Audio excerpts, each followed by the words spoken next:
Good morning, everyone.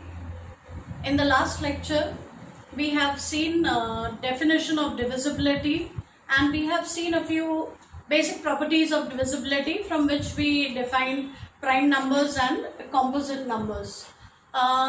Today, we will look at some more properties of divisibility. Of course, I'm not giving the entire list over here, but some of the important ones I'll be stating over here. And then we will move on to the definition of GCD of two integers. So let's look at the first property. If A divides B and B divides C, then A will have to divide C. So if the first number divides the second and second number happens to divide the third, then the first number will divide the third. One can prove this using just the definition of divisibility, and also my statements do not exclusively mention it, but it is to be understood that when I say A divides B, A is divisor, so A is not equal to 0. Likewise, when I say B divides C, it is understood that B is not equal to 0. So with that understanding, I have written these statements. So first property is the chain rule. If A divides B and B divides C, then it can be proved that the first number will divide the third number. Also, if A divides two numbers, B and C, so if A divides two numbers, then we can prove that A will divide their sum, B plus C, and A will also divide their difference, that is B minus C. Next property is if A divides B, then A will divide every multiple of B. So if A divides B, A will also divide B multiplied by any other integer that you wish to put over here. It will work for all integers C. Next property is if A divides B and B also divides A. Now if both numbers divide each other, then one can prove that there are exactly two possibilities that will arise. A is equal to B or A is equal to minus B. Actually, it will be worthwhile as a part of revision if just using the definition of divisibility, you try to prove these properties. So, if A divides B and B also divides A, then either A is equal to B or A is equal to minus B. The next property is if A and B are in Z star. Remember what Z star stands for. It is the set of non-zero integers. So if A and B are both non-zero and B happens to divide A, then the modulus of B is less than or equal to modulus of A. In other words, if any one of them is negative, you forget the minus sign, then you can say that B will be less than or equal to A. So if it is negative, you take the modulus and look at the positive components, then mod B is less than or equal to modulus of A. So if B divides A and A, more importantly, is not 0. So if B divides A and A is not equal to 0, then in some sense B is either smaller than A or B is equal to A. So more importantly, B cannot be bigger than A. Now when I say bigger, I always mean in the sense of modulus, because A could be negative, B could be negative and A could be positive. In that case, you'll ask me how is B greater than A. So with this in mind, that I look at the positive component of the number, with that in mind, I can say that if B divides A, then B is going to be either smaller than A or equal to A, or more interestingly, I like to remember it as, in general, a bigger number can never divide a smaller number. Of course, after taking the modulus. So a bigger number in general cannot divide a smaller number. Now why am I saying in general? Because there is one exception to this rule. Notice that we said in our very first property in the earlier lecture that everything divides 0. So we know that, for example, 5 divides 0, and here 5 is a bigger number than 0. So it will happen. So the only exception to 5 is when, suppose both A and B are positive, or at least non-negative. So if that happens and B divides A, then that means a bigger number of the two, A and B, B is the bigger number now. So if ever a bigger number divides a smaller number, then that smaller number has to be equal to 0. This is also going to be a very useful property to us. Besides this, one other property that will come to use often is Euclid's lemma.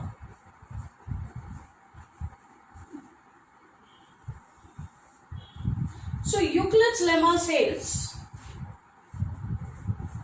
let P be a prime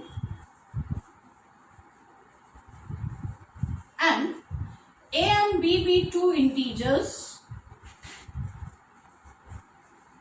such that P divides A into B, then P will either divide A or P will divide B. So Euclid's lemma states that if P is a prime, it's very important that this P has to be a prime number. And if this prime divides the product of two integers A and B, then it has to divide the first or the second. Now I would like to mention something very interesting over here. See, when we use OR, we need to be very clear, because as most of you must have come across truth tables of logic at some stage or the other. So we learn that there are actually two kinds of OR into existence. One is the inclusive OR and one is the exclusive OR.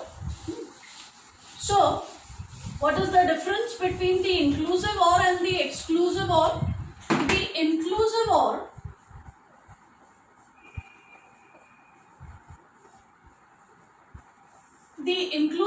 when I say P or Q, using the inclusive OR, it means P or Q or both. So inclusive OR means P or Q or both. So it will still be a true statement if both P and Q are true. And this is what is called as the disjunction operation in logic.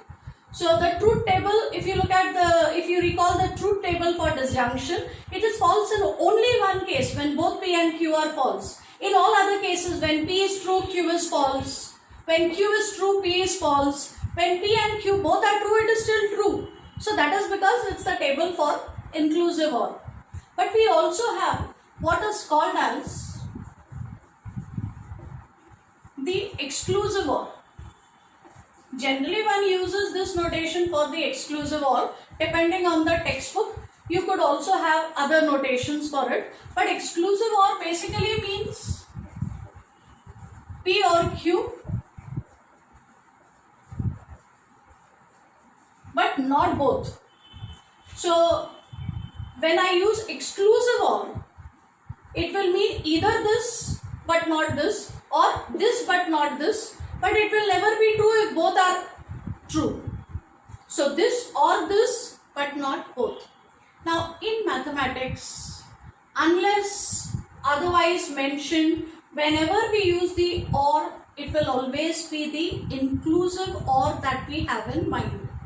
So when I say P divides A or P divides B, I have the inclusive OR in mind, and therefore what I really mean by this is either P will divide A or P will divide B or P will divide A as well as B. Okay? So all three possibilities are there. And coming back to this, I said this result is, it's very important in this result that P be a prime number. Let's quickly look at an example to show that the result may not work if P is not a prime. So suppose I take P as 6, A as 3 and B as 8. Now 6 is not a prime number. Look at A into B. A into B is 24 and surely P divides AB. 6 divides 24, but notice that P does not divide A and P does not divide P. So this result may not work if P is not a prime. But we will show that even if P is not a prime, in addition to it, if one more condition is satisfied, then the result will work.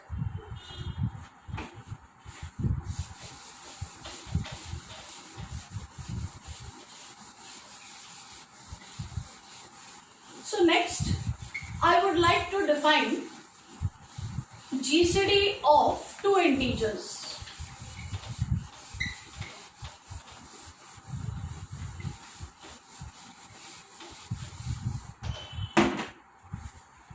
So let's quickly look at this example, 36 and 24. Look at the positive divisors of 36, 1, 2, 3, 4, 6, 9, 12, 18 and 36. And the positive divisors of 24 are 1, 2, 3, 4, 6, 8, 12 and 24. So if we list the common divisors of 24 and 36, common divisors, the positive common divisors of 24 and 36 are 1, 2, 3, 4, 6 and 12. So these are the positive common divisors of 24 and 36. And notice that out of all these common divisors, 12 happens to be the greatest.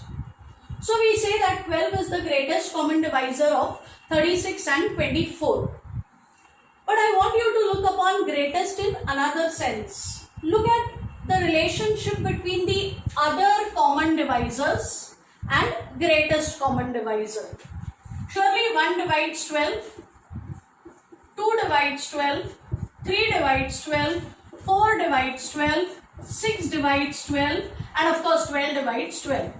So if I take any other common divisor of 24 and 36, it ends up dividing 12.